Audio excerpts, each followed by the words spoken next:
I play a character called Hank McAvoy, also known as Beast.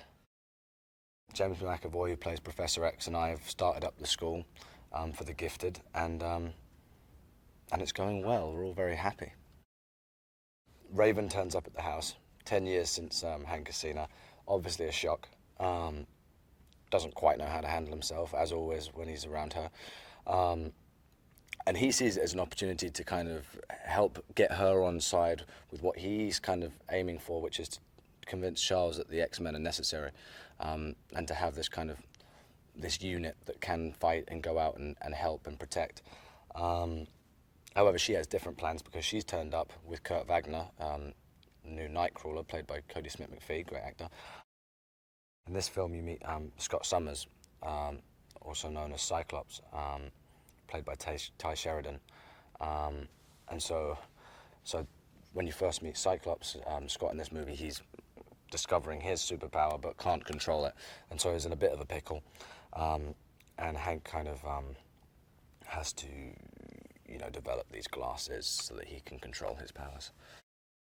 So you have Ben Hardy playing Angel, who's obviously, you kind of have two forms of Angel in this movie. You have kind of standard Angel and then Apocalypse Archangel sort of thing, when he becomes, his wings turn metal and can fire blades and do all sorts of cool stuff.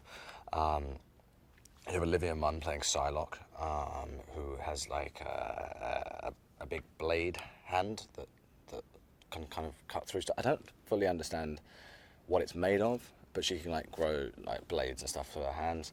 And then you have Alex Shipp, who is playing Storm, who obviously we know from other X-Men movies, ends up kind of being part of the X-Men.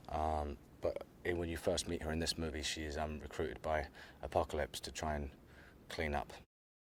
Obviously, Magneto, Michael Fassbender, who, when you first meet him in this movie, is he's happy as well. He's found some peace. He's in Poland, has a wife and child, and everything is. He's kind of hiding his powers, living a normal life. But then something goes wrong at the factory he's working at one day, and he tries to do the noble thing of saving someone. But then obviously, people recognise that he has superpowers, and they're not happy about having a mutant amongst them, and so they turn up at his house in this horrible scene where they kind of kill his family, and obviously that kind of sparks that rage in him again, and he kind of goes on a revenge mission. They're a really fun bunch and talented actors, and it's exciting to see these characters come back to life as well. Apocalypse is played by Oscar Isaac, obviously an incredible actor, Ex Machina, Inside Llewyn Davis, just countless brilliant movies. The time displacement and jumping back and forth and all that, it was quite incredible. So obviously they have to step up to the plate on this one. So obviously bringing in Apocalypse, but then also starting these new stories of creating these iconic characters from a younger age, bringing them into the film. And then also, I mean, we've started shooting the third act, not a whole lot of it yet, but we started shooting it, and from what I've heard, a lot of talk around set about the previs and what the stunt team have planned and all these things. That final kind of third of the movie is going to be spectacular and bigger than anything ever attempted on an X-Men movie so far, just in terms of what Magneto's doing, what Apocalypse is doing. We end up in Cairo, they're building pyramids out of stuff, we're like all fighting. There's quite some incredible stuff to come from that, I think. The sets are incredible. It always helps you a lot as an actor to have a good set to work on. The one that I've been most impressed with, actually, strangely so far, is the mansion set. Well, it's exciting what Simon Kinberg and Bryan Singer and everyone have created in terms of the characters, how our characters have developed through the movies. So that's always nice, and to see the relationships build and grow between myself and Charles and Mystique and all those things. That's always exciting whenever you get through one of these scripts. But then it's nice to see the origins of these characters, like Jean Grey that Sophie Turner's playing, and Cyclops that I mentioned earlier, and all these new characters, seeing how they began, because you never really saw that in the old X-Men movies. So it's exciting to be part of that development. Louise is fantastic. She's such a phenomenal costume designer. As you can see, I'm dressed in baggy 80s suits and clothes, which she kept on laughing at me. I've got cool socks as well. I don't know You can see those, just in case I don't make them in the movie. And this great 80s, can I see a calculator watch as well? Comes in very handy. Yeah, she's always on point with her costumes, Louise, in terms of making them not look too distinct to the era, making them work for the era, but also, working for the characters. So my costumes are always very fortunate with, and particularly the Beast ones as well. So we end up in a couple of different outfits in this. Kind of a battle suit at one point when we're going into the final sequence, and then right at the end of the movie, you get to see the beginning of kind of the classic X-Men outfits. In terms of the Beast makeup, it's similar. I have a new muscle suit which is lighter weight, thankfully, so it's not so hot. Thank you to Dawn at Legacy for that. And apart from that, it's a very similar style makeup to the last movie. The makeup guys, they're brilliant. Mike and Scott and Alexi, they're all really skilled artists, to be honest with you. They can create wonderful stuff, and they sit there for a couple of hours in the morning, we chat and listen to music and stick it on my face. Everyone, a lot of the producers and people have commented on the fact that it's moving, the mask is moving a little bit better this time around in the film.